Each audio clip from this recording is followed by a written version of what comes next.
Comment se motiver pour réussir ses études?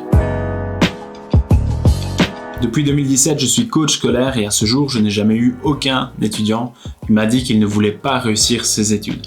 Par contre, plusieurs dizaines d'entre eux m'ont souvent avoué qu'ils n'étaient pas très motivés pour étudier. Vouloir réussir ses études ne veut pas dire nécessairement qu'on en est motivé pour réussir. Comme le précise Barbara Oakley dans son livre Apprendre vite et bien, la motivation n'est pas le fait de vouloir quelque chose, mais plutôt les efforts que l'on est prêt à faire pour obtenir cette chose. Que ce soit pour devenir un meilleur dribbleur sur un terrain de basket, un pro de la guitare acoustique ou encore avoir de meilleures notes à l'école et se sentir fier de ce qu'on a accompli, nous devons avoir en nous cette ressource si précieuse qui est la motivation. Pour être passé aussi par les bancs de l'école comme tout le monde, je sais qu'étudier n'est pas toujours une partie de plaisir, qu'en fonction des moments ou même des cours, il est quelquefois difficile de trouver la motivation pour se mettre au travail. Mais la motivation n'est pas quelque chose que certains ont et d'autres n'ont pas. Et avec l'aide de différentes techniques et outils, il est tout à fait possible de pouvoir créer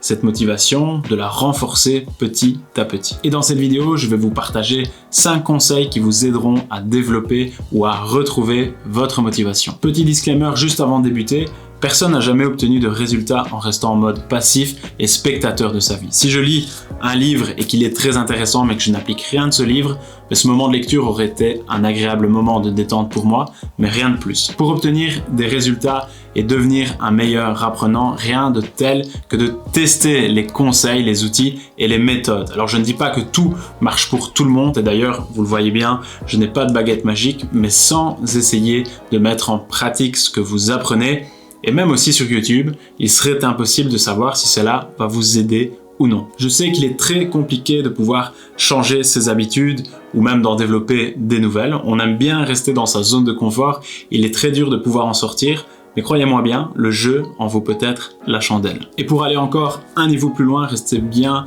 attentifs jusqu'à la fin de cette vidéo car j'aimerais vous donner un coup de pouce supplémentaire dans vos études. On débute tout de suite avec les conseils.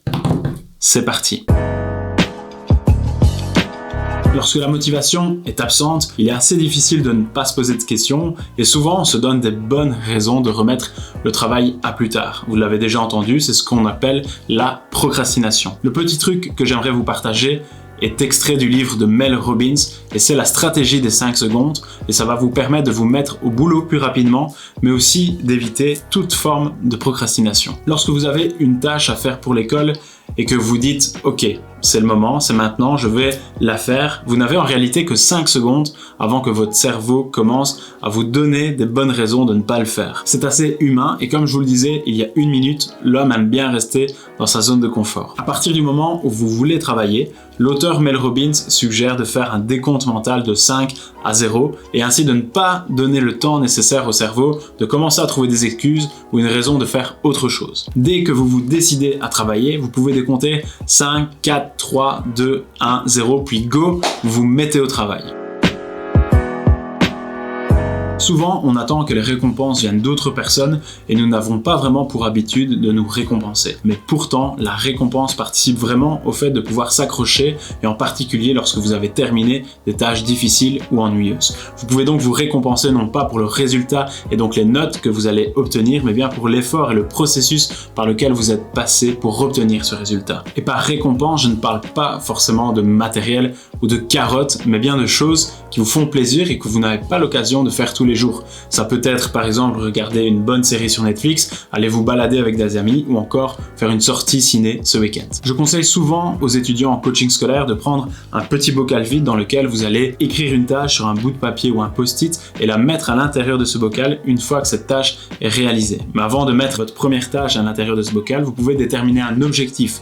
Est-ce que je m'octroie une récompense une fois que j'arrive au bout du bocal, une fois qu'il est rempli de post-it, ou après 20 ou 30 tâches exécutées par exemple. Un autre conseil que je donne souvent aux étudiants lorsqu'ils doivent travailler sur des projets plus longs ou plus importants, c'est de pouvoir décomposer. Vous avez un objectif global à atteindre pour une date précise, alors vous pouvez réfléchir à toutes les étapes intermédiaires que vous devez faire avant d'atteindre votre objectif. Si je veux me rendre de chez moi jusqu'au stade de baseball de San Francisco, cela va supposer que je prenne 1. La voiture pour aller à l'aéroport, 2. Que je prenne l'avion, 3. Que je prenne une navette de l'aéroport jusqu'au centre-ville et enfin 4. Que je prenne un bus en fait pour pouvoir me rendre au stade. C'est exactement pareil dans votre étude. Quelles sont les étapes, quelles sont les balises qui se trouvent sur votre chemin avant d'atteindre votre objectif final? Nous avons beaucoup de mal à visualiser un résultat sur le long terme et il est plus facile pour l'esprit humain de se représenter un résultat à moyen ou court terme. Si vous devez vous présenter à un examen pour être interrogé sur un livre que vous avez dû avoir lu, vous devez par exemple tout d'abord lire ce livre, ensuite faire une synthèse pour après demander un retour sur votre synthèse à un ami avant d'apprendre votre synthèse dans les grandes lignes afin de préparer votre examen. Cela nous permet de pouvoir se représenter un peu plus concrètement les étapes par lesquelles passer.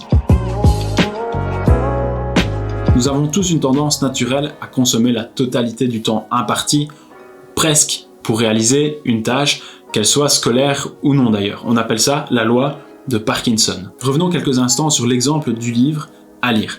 Si vous avez 2 mois pour lire ce livre avant votre examen, il y a de grandes chances, de très grandes chances pour que vous vous mettiez au travail les 2 ou 3 dernières semaines avant votre examen, alors qu'à la base, vous aviez 8 semaines pour pouvoir faire ce travail. Pour éviter d'utiliser tout votre temps sur une seule et même tâche, mais aussi pour pouvoir prendre l'avance, il n'y a pas d'avance, il va falloir planifier et donc avoir une vision beaucoup plus étendue du travail à réaliser plutôt qu'une vision jour par jour. Il est important de pouvoir estimer la durée nécessaire d'un travail à réaliser et le planifier par créneau de temps en fonction de votre emploi du temps, mais aussi de vos priorités. Et pour résumer, si le prof nous donne une date d'un contrôle suffisamment de temps à l'avance pour que nous ayons le temps de prendre cette avance, justement, une très grande partie d'entre nous n'allons pas prendre l'avance et on va commencer le travail lorsque la montre va tourner et que la date du contrôle se rapproche à grands pas. Mon conseil par rapport à la loi de Parkinson serait de se fixer ses propres délais de travail, réalistes bien entendu, en fonction de vos priorités. S'entourer d'autres étudiants qui doivent aussi, eux, réaliser un travail identique est une stratégie qui peut s'avérer très intéressante. Pour se motiver à faire quelque chose, on sera souvent plus motivé si on a pris un engagement envers d'autres personnes que soi-même. Et les Américains appellent ça le commitment. C'est le fait de devoir rendre des comptes car on s'est engagé auprès d'une autre personne ou d'un autre groupe de personnes à pouvoir faire quelque chose. Tout le monde sait plus ou moins comment faire pour parvenir à perdre du poids. Mais seulement, certaines personnes ont la motivation de le faire et trouvent la volonté de le faire que si elles vont chez une diététicienne. Car ils savent qu'ils vont devoir expliquer leur semaine passée, se peser et expliquer en fait ce qui fait en sorte qu'ils ont peut-être pris du poids, stagné ou perdu du poids. Et on peut le voir exactement d'un même œil pour l'école. Vous pouvez très bien vous fixer des objectifs en groupe et cet effet de groupe vous donnera la motivation nécessaire pour pouvoir accomplir ce travail sur lequel, d'une part, vous vous êtes engagé à faire envers vous-même, mais aussi auprès de vos amis. Voici que cette vidéo se termine. J'espère que le contenu de celle-ci vous a plu. Si c'est le cas, pensez à me laisser un pouce comme ceci ou comme ceci en bas de cette vidéo et à me mettre également en commentaire ce que vous faites personnellement pour vous motiver au quotidien. Je vous rappelle que je viens de lancer les tips du dimanche. C'est une newsletter 100% gratuite pour devenir un meilleur apprenant. Je vous partage chaque dimanche mes meilleurs conseils pour apprendre à être plus motivé et productif. On se dit à très vite. C'était Nico. Ciao!